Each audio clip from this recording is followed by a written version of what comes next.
Somos hechura suya, creados en Cristo Jesús para hacer buenas obras. El que comenzó en ustedes la buena obra, la perfeccionará hasta el día de Cristo Jesús. Pongan la mira en las cosas de arriba. ¿Qué tienen en común estas palabras? Todas fueron escritas por el apóstol Pablo tras las rejas. Por más oscuras que parezcan las circunstancias, Dios cumple sus propósitos.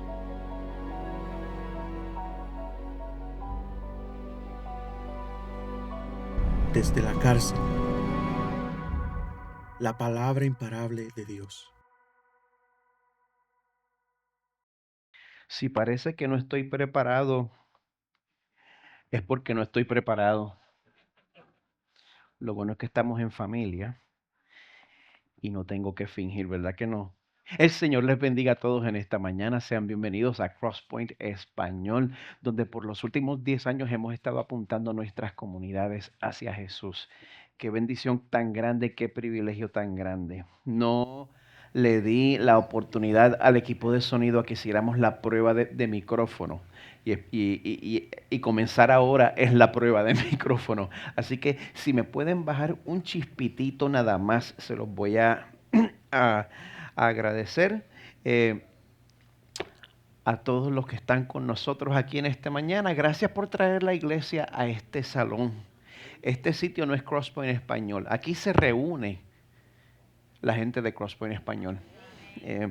Y a los que ven nuestra transmisión le damos gracias por estar en sintonía. Aquí en los Estados Unidos, este fin de semana se le considera el inicio informal del verano. Y también es un fin de semana largo para muchos, ya que mañana lunes se conoce como el Día de la Recordación, o en buen español, Memorial Day. Siempre hay una confusión. En el Día de la Recordación, pues recordamos a los soldados que fueron caídos durante su servicio militar. No lo vayamos a confundir con el día donde honramos a los veteranos. En el Día de la Recordación recordamos a los soldados caídos. Otro detalle especial en cuanto a esta mañana es que hoy es la conclusión de nuestra serie Desde la cárcel, la palabra imparable de Dios. Ya, es la conclusión. Acabamos de oír el barítono varonil de Héctor por última vez.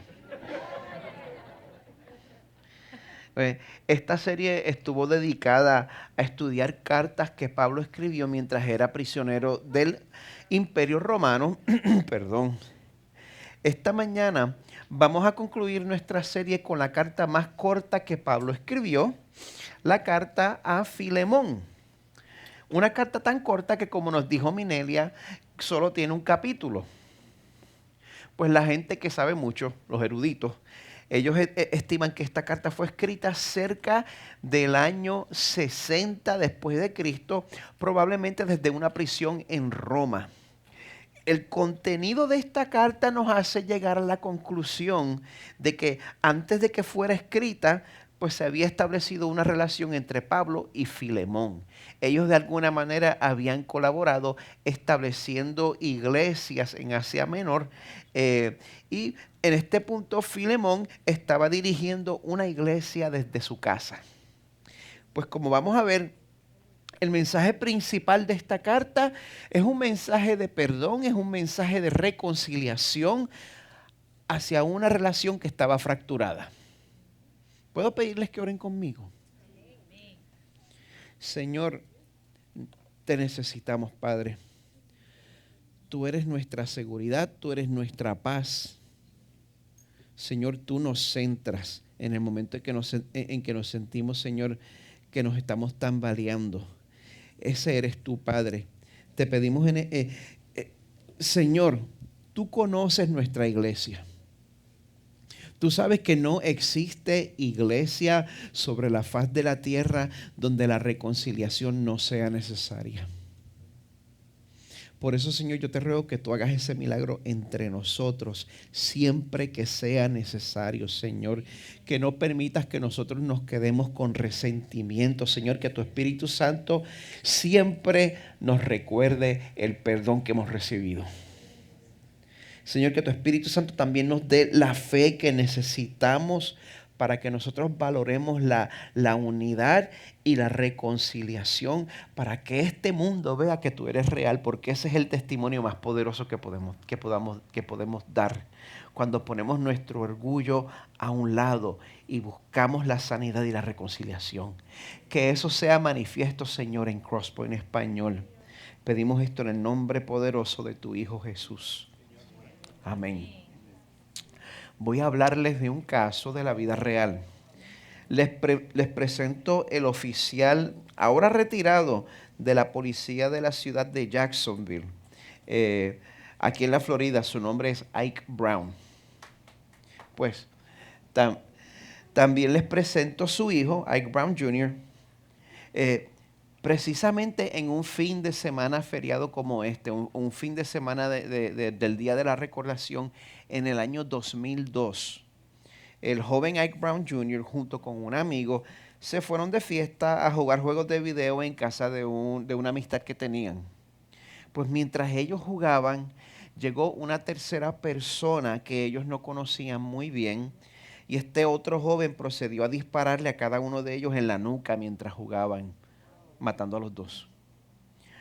Después de esto, el joven Takoya Kreiner fue arrestado, fue enjuiciado, fue hallado culpable y fue sentenciado a cadena perpetua.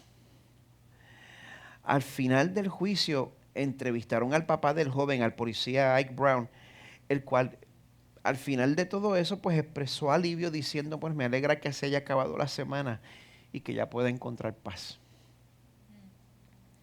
Pues ¿qué sucede? Yo oigo esta historia y lo primero que me viene a la mente es que yo tengo 2 hijos de esa edad más o menos.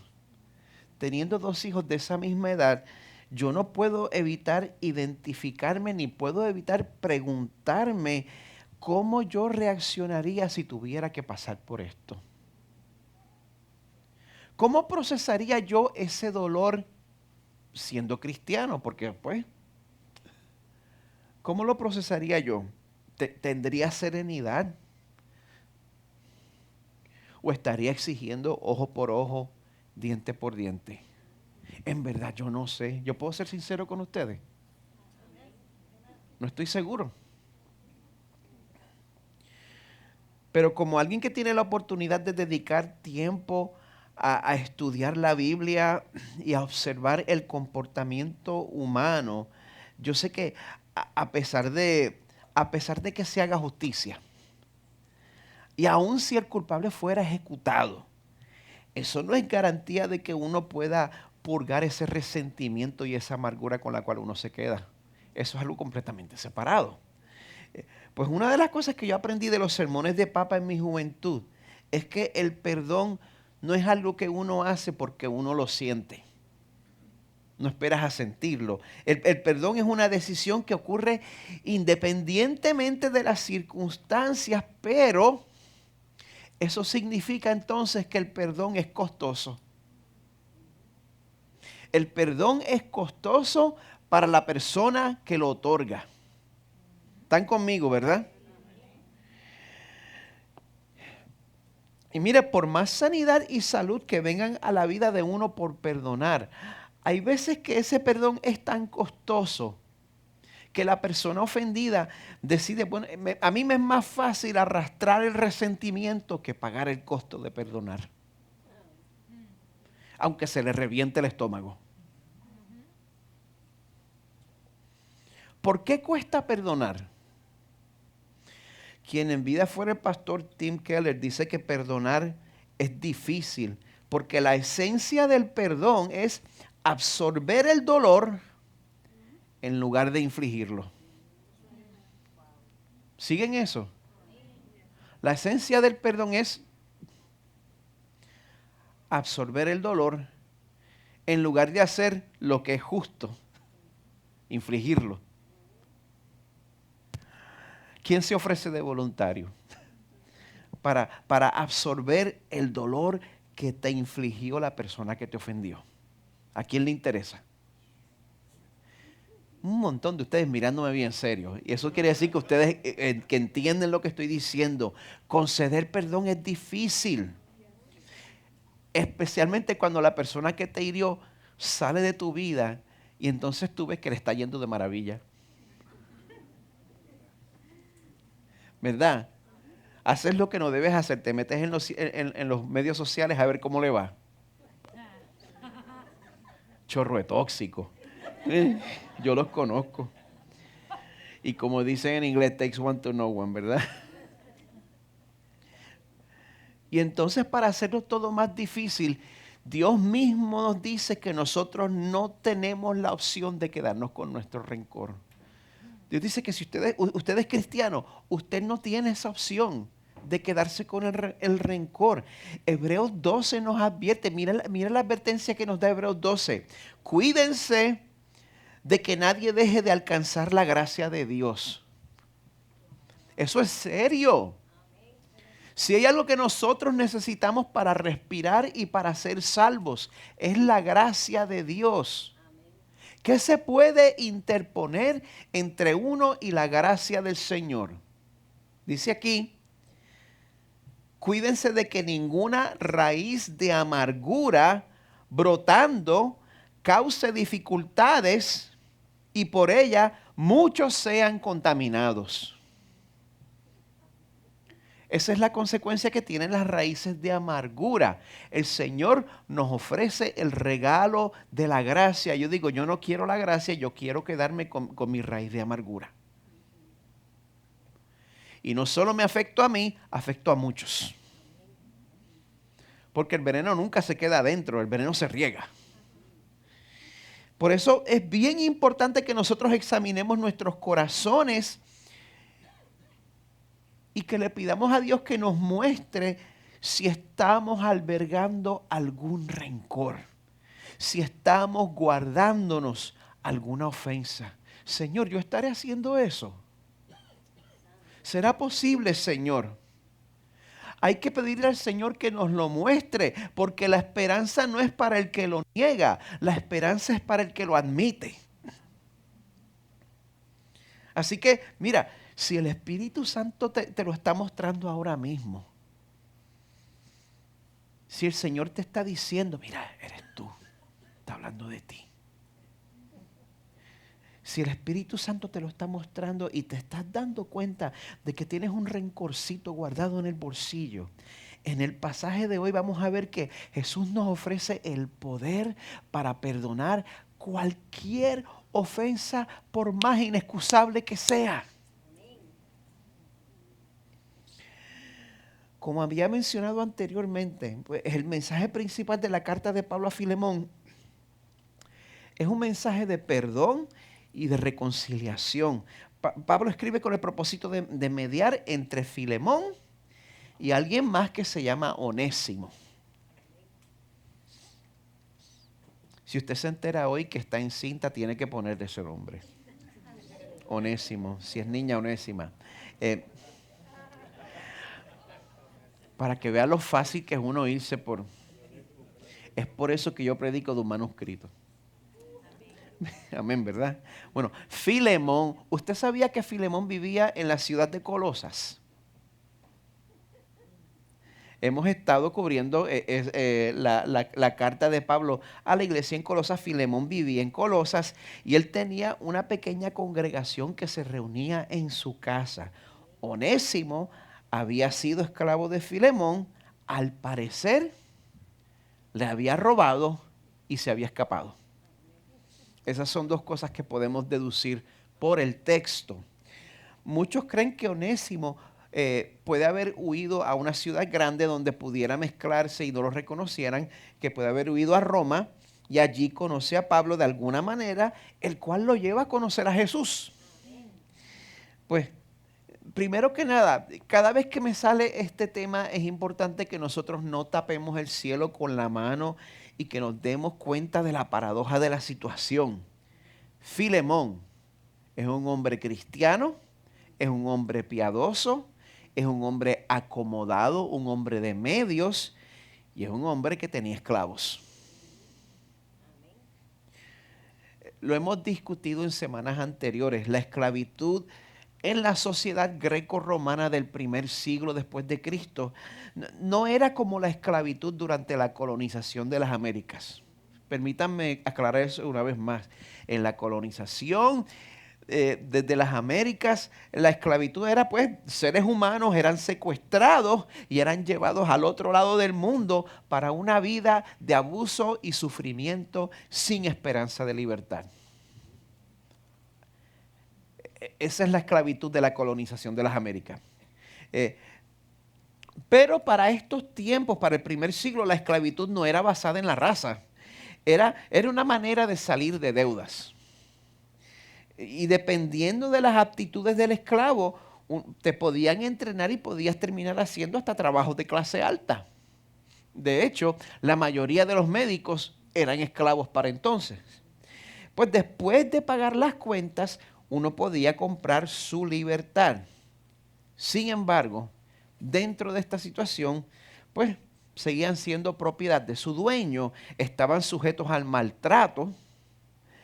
Y si escapaban como Onésimo, la ley romana permitía castigos severos al esclavo escapado. Así que no sabemos exactamente cómo fue. Como les dije, en algún punto después de huir, Onésimo conoce a Pablo, conoce a Jesús, se convierte en asistente de Pablo. Y entonces parece que Pablo se da cuenta de que si él se quedaba con un esclavo romano escapado, los dos podían terminar pagando caro por eso. Y Pablo no estaba en posición de pasar por más problemas. Así que al darse cuenta de que el dueño era su amigo Filemón, pues decide tomar el riesgo de buscar perdón y reconciliación entre ellos dos. Pues lo interesante de todo esto es que cuando él busca esa reconciliación basada en algo que Filemón y Onésimo tenían en común. Él estaba resaltando que ellos eran hermanos, que ellos eran iguales. Y de esa manera, sin buscarlo directamente, podemos decir que cartas como esta sembraron las primeras semillas que resultaron en la abolición de la esclavitud. Amén, ¿verdad? 2 amenes por la abolición de la esclavitud. El resto de ustedes, yo no sé qué opinión tienen. Pero mire, donde el mundo ve una situación sin solución, donde el mundo ve una separación sin esperanza, si uno de los dos partidos o ambos están en Cristo, la reconciliación es posible. Eventualmente es inevitable. Porque ¿qué va a hacer usted? ¿Va a quedarse enchismado en la Nueva Jerusalén?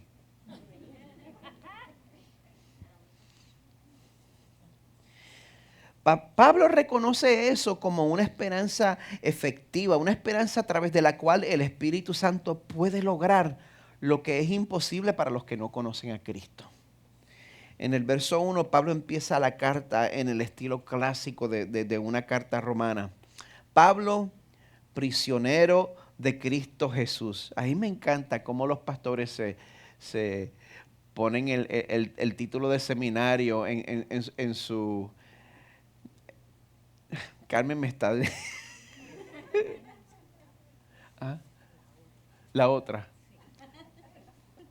El que encuentra esposa.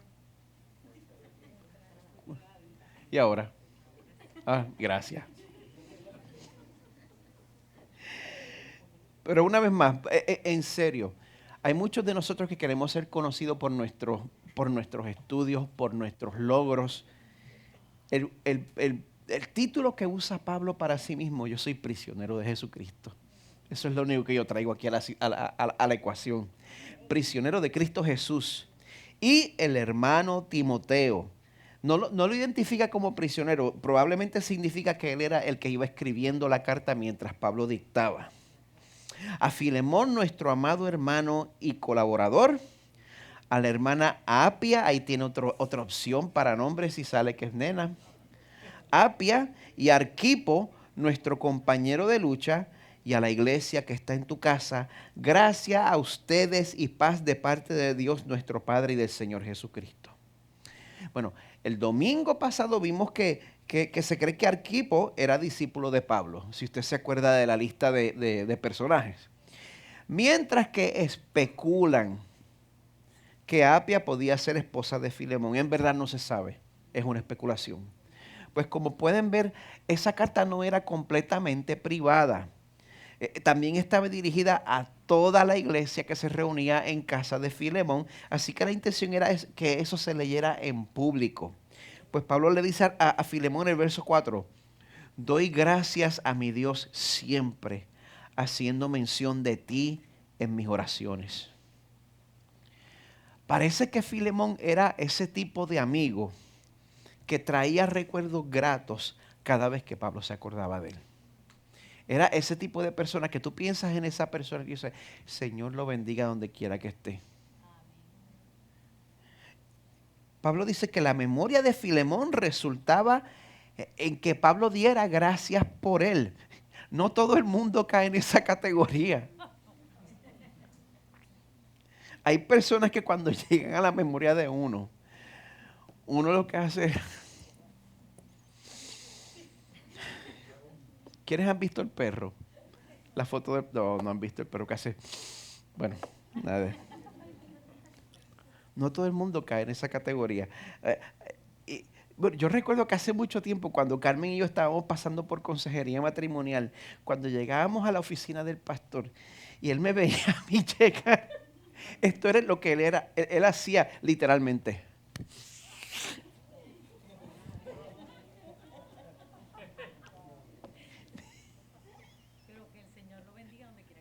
Pero que el Señor lo bendiga donde quiera que esté. Lo tenga donde no se moje.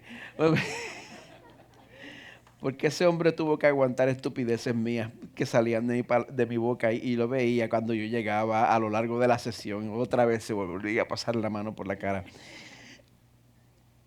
Permita el Señor que nosotros seamos el tipo de persona que hace que nuestros hermanos en la fe den gracias por nosotros. Que seamos esa persona, ¿verdad? Pablo daba gracias por Filemón, porque él era un hombre, dice el verso 5 que él era un hombre de fe para con Dios y sus hermanos. Usted es una bendición cuando usted está lleno de fe. Si usted está lleno de dudas y pasa la vida inseguro, usted lo que hace es drenar la energía de los demás. Si usted está lleno de fe, usted es una bendición para todas las personas a su alrededor. Y cuando nosotros somos personas de fe, cuando nosotros creemos que lo que Dios dice en la Biblia es verdad, entonces vamos a estar convencidos de que no hay situación que sea demasiado difícil para Dios. Pues había llegado el momento de poner esa convicción de Filemón a prueba. ¿Tú crees en lo que dice el Señor? Pablo le dice a él en los versos 6 y 7. Ruego que la comunión de tu fe llegue a ser eficaz.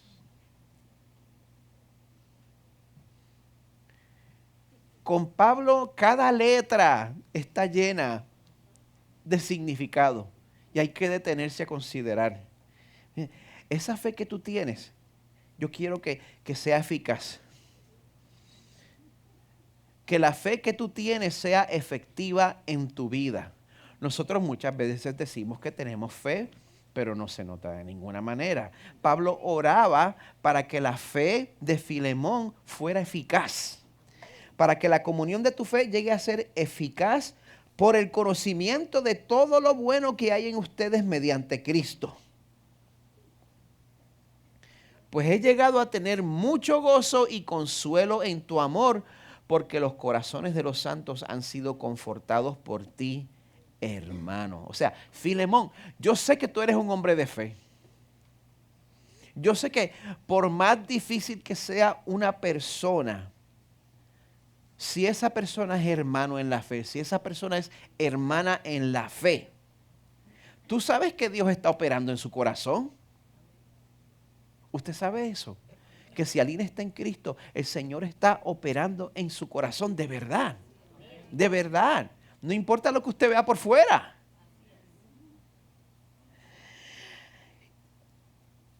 Y si Dios está operando en el corazón de tu hermano y esa fe que tú tienes ha tenido buen fruto en la iglesia que se reúne en tu casa y ahora está mirándote a ti mientras leemos esto, ahora necesito que esa fe dé fruto una vez más. O sea, que lo que estoy a punto de pedirte, por difícil que parezca ser, es algo que no es difícil para nuestro Dios.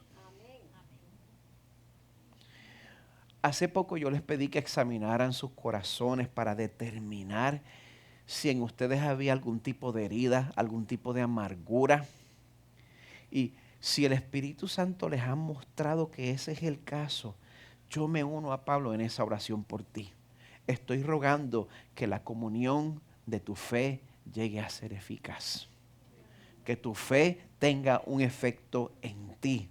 Porque esa herida que tú tienes en tu corazón no tiene más poder que el Espíritu Santo.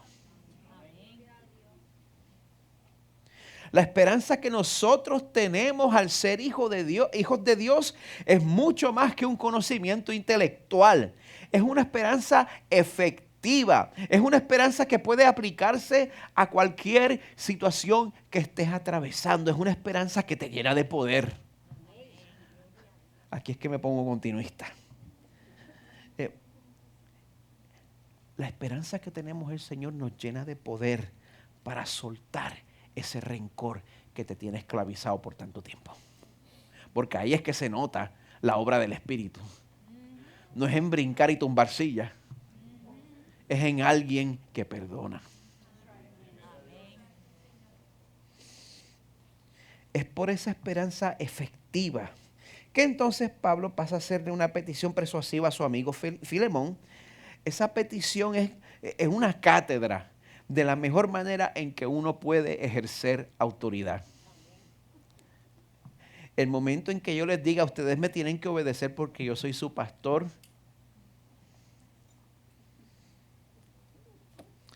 eso significa que ya yo perdí toda autoridad.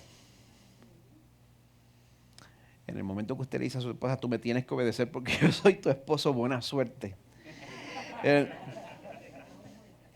Pero de vuelta al texto. Miren cómo Pablo nos enseña a ejercer autoridad. Mira, esta es la razón por la cual la corrección es más efectiva cuando toma lugar dentro del contexto de una relación establecida previamente. Pablo le dice a Filemón en el verso 8, tengo mucha libertad en Cristo para mandarte a hacer lo que conviene. Pero Pablo sabe que el cambio superficial no es verdadero. Por eso Pablo continúa en el verso 9 diciéndole a Filemón, por causa del amor que te tengo. No puedes decir eso si no amas a la persona. Por causa del amor que te tengo, te hago un ruego, siendo como soy, Pablo, anciano y ahora también prisionero de Cristo Jesús. ¿Cuántas conversaciones difíciles terminarían mejor si nosotros adoptáramos esa misma actitud de humildad?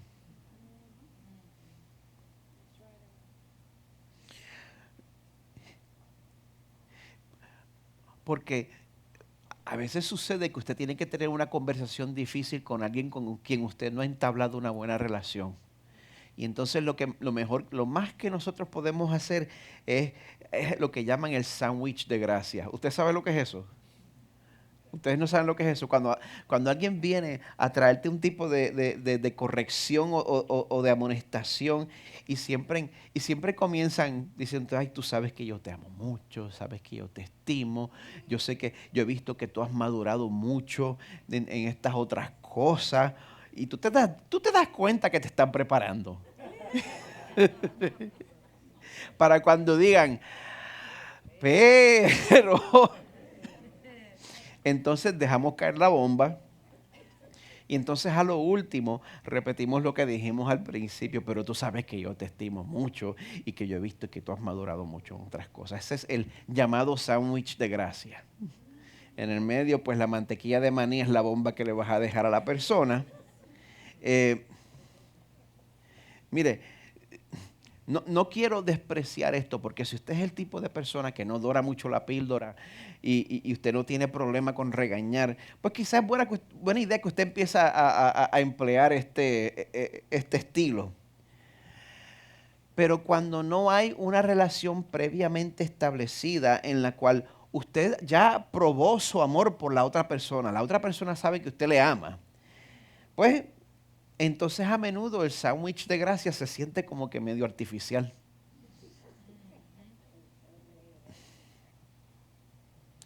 Pablo pudo comenzar reconociendo las evidencias de gracia en Filemón porque ya tenían un vínculo establecido. Eso me hace pensar en mi amigo y mentor Chan Kilgore. Ese hombre, par de veces tuvo que sentarme y par de veces tuvo que corregirme. Y cada vez que él me tenía que corregir, yo salía tan animado. ¿Cuánta gente tú conoces que te corrigen y uno sale más animado de eso? Pues es en ese contexto que Pablo trae esta petición. Y Pablo sabía que iba a ser difícil de tragar. Verso 10. Te ruego por mi hijo Onésimo, a quien he engendrado en mis prisiones, quien en otro tiempo te era inútil, pero ahora nos es útil a ti y a mí. Primero que nada, en el original griego es bien interesante. La palabra, el nombre Onésimo significa útil. Y en el original griego, pues Pablo está haciendo un juego de palabras entre Onésimo y útil. Onésimo, el útil. Mi hijo, el útil, que antes te era inútil, pero ahora es útil. Todo eso es evidencia de poesía. Imagínese usted que está Tíquico leyendo la carta en la iglesia. Tíquico, el que trajo la carta y el que era emisario de Pablo y leía por él. Y ahí está Filemón. Y entonces Tíquico está leyendo, te ruego por mi hijo Onésimo. Onésimo, ya puedes salir. Y en medio de la iglesia sale.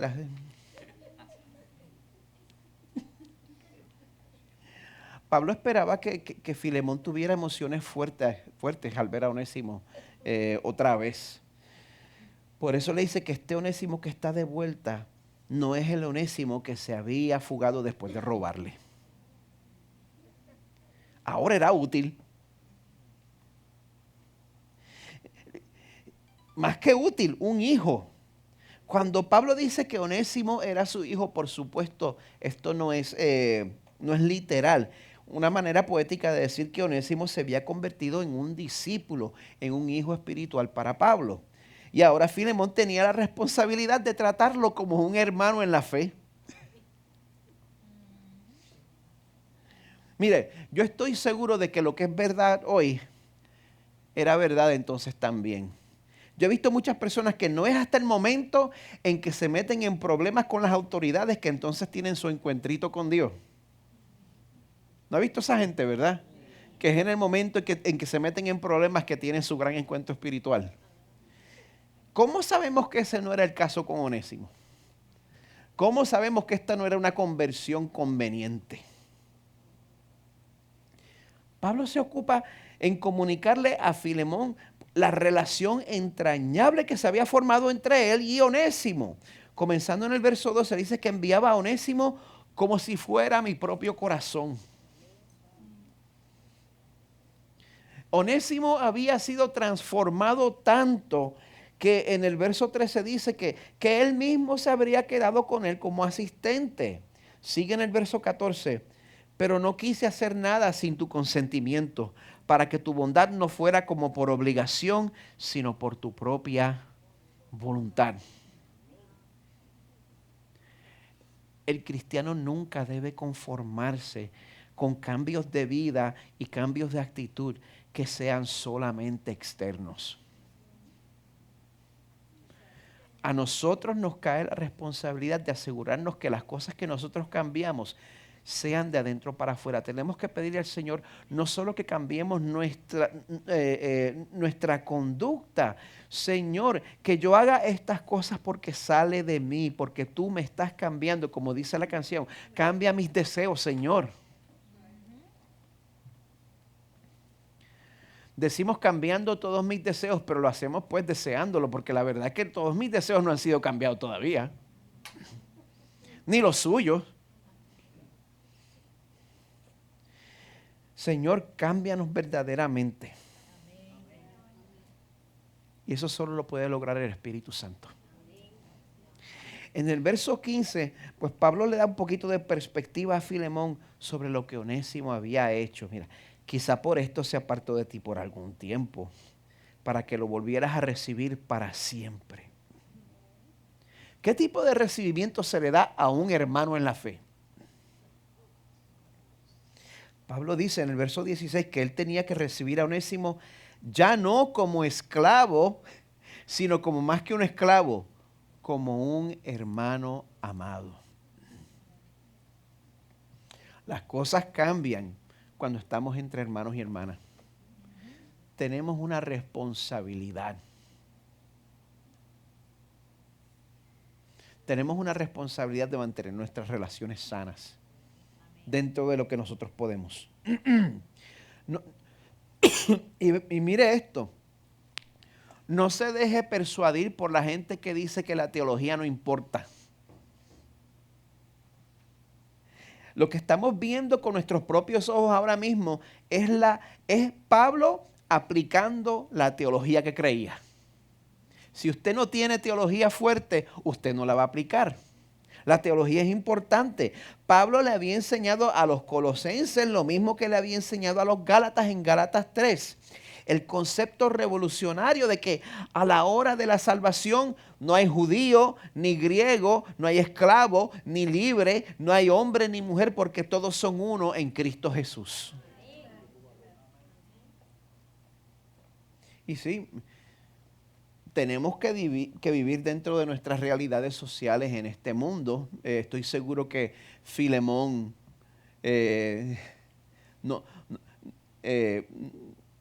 no hizo a Onésimo pastor de la iglesia a su llegada, ni nada por el estilo.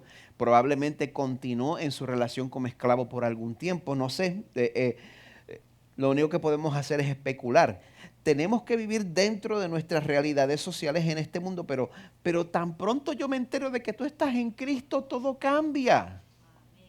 Todo cambia. Yo ahora tengo la responsabilidad de creer que el Espíritu Santo está trabajando en ti, no importa qué haya sucedido entre nosotros dos. Si usted me está oyendo esta mañana y usted está aspirando a algún tipo de liderato espiritual, esta realidad tiene que tener un impacto directo en la manera en que nosotros ejercemos nuestro liderato. No es aceptable que busquemos dominar.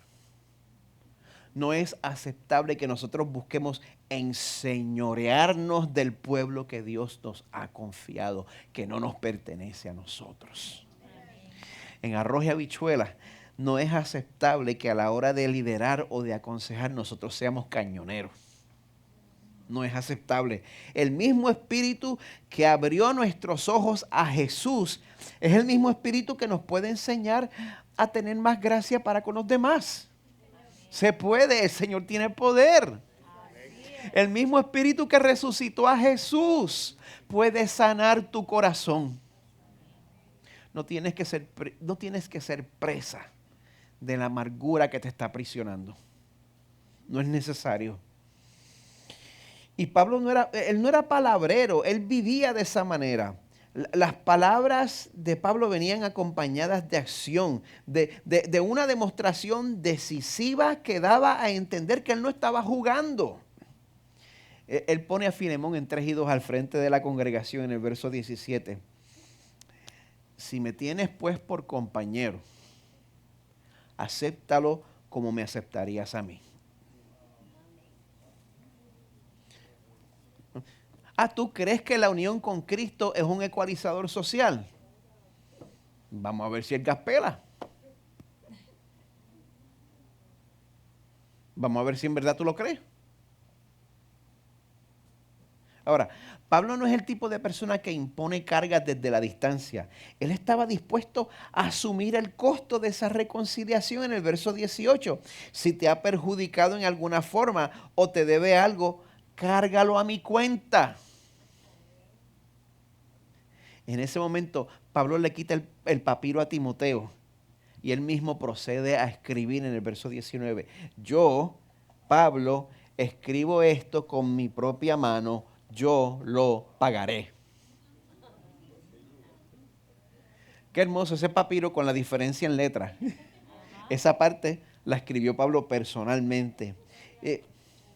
Y mire, yo creo que Filemón, una persona, una vez más, una persona probablemente de carácter, una persona que también era dueño de propiedades, él no estaba, yo estoy seguro que él no estaba considerando ni por un segundo cobrarle nada a Pablo. Cobrarle a alguien que estaba en la cárcel. Pero Pablo estaba sinceramente dispuesto a sacar pecho por su hermano en la fe, por Onésimo. ¿Estamos nosotros dispuestos a sacrificarnos por causa de la reconciliación? ¿Estamos dispuestos a asumir el costo?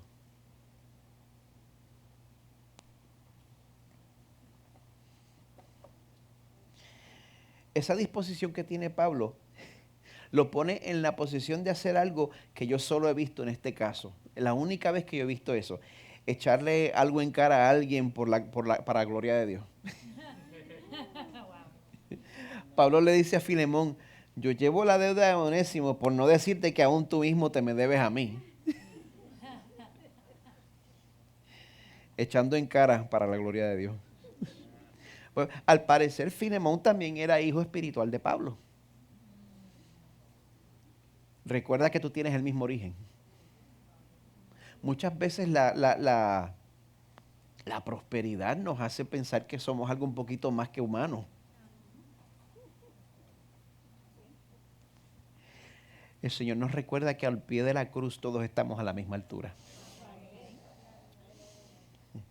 Pablo le pide encarecidamente en el verso 20, sí, hermano, permíteme disfrutar este beneficio de ti en el Señor. Una vez más, beneficio es otro juego de palabras con el nombre de Onésimo en el original griego.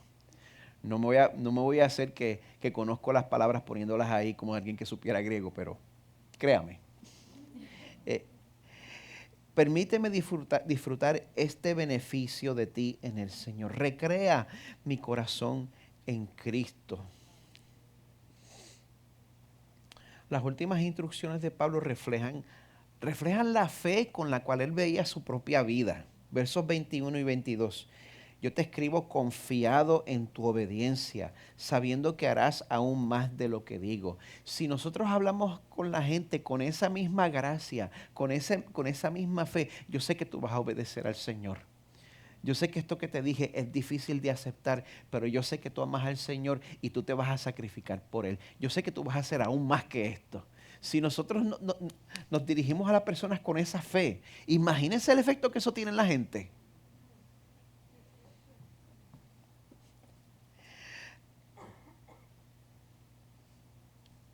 Entonces le dice al mismo tiempo, prepárame también alojamiento, pues espero que por las oraciones de ustedes les seré concedido. No sé si eso era producto de fe o de que Pablo se daba cuenta de que su caso para entonces era débil, pero él estaba confiado de que iba a salir en libertad. Él cierra la carta mencionando el mismo grupo de colaboradores que nosotros hablamos la semana pasada. No sé si ustedes se acuerdan de la lista que hablamos. Pablo era parte de un equipo. Ninguno de nosotros estamos solos.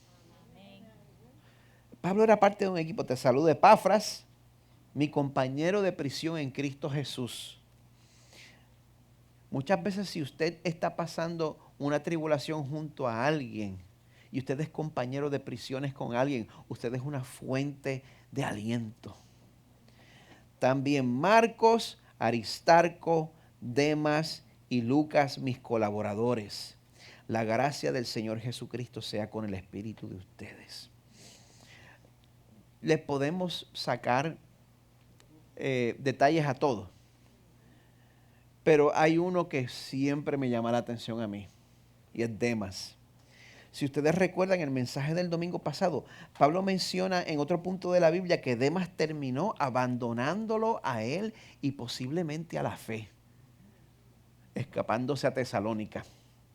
Juan Calvino comenta sobre esto, no va a estar en pantalla. Él dice: si alguno de los ayudantes de Pablo se cansó y se desanimó y luego fue arrastrado por la vanidad del mundo, que ninguno de nosotros confiemos demasiado que nuestro propio celo vaya a durar siquiera un año.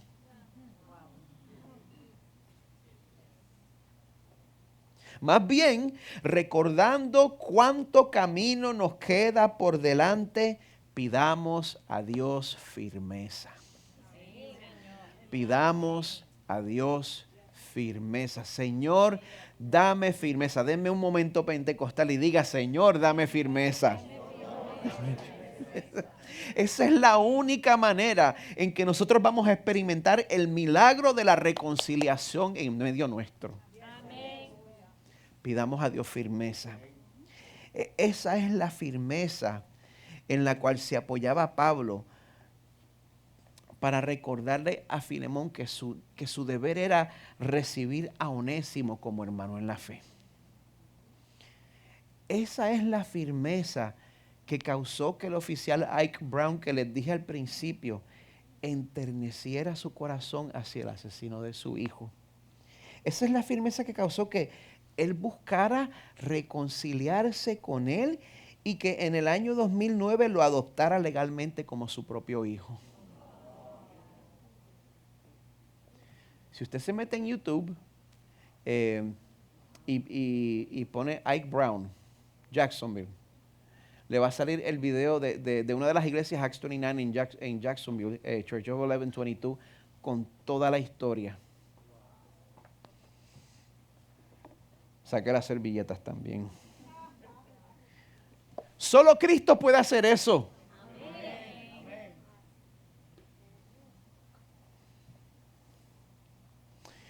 Mire, yo soy como ustedes.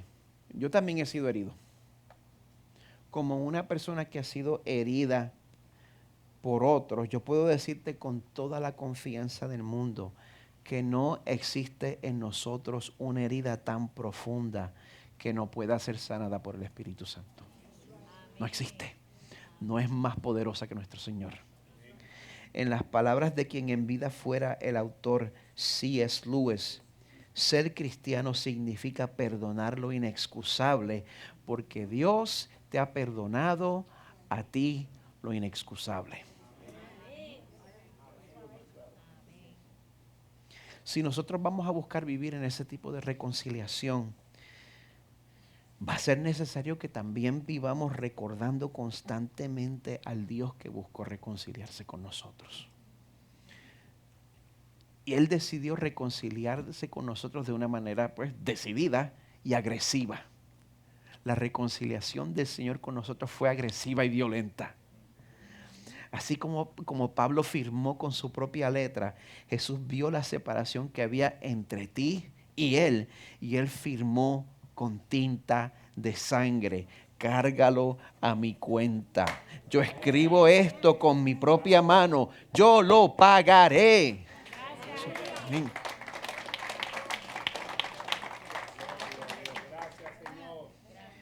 Ese aplauso significa que usted se da cuenta que usted está endeudado con el Señor. Y usted se da cuenta del precio que Jesús pagó por usted. Amada iglesia, Jesús nos ofrece el poder para perdonar cualquier ofensa, por más inexcusable que sea. Le voy a pedir al equipo de adoración que tome sus lugares. Y durante este tiempo de transición, vamos a preparar nuestros corazones para recordar a este Salvador que nos reconcilió con Él a un costo que nosotros no nos podemos imaginar. Y vamos a recordar a nuestro Salvador participando juntos en el sacramento de la comunión.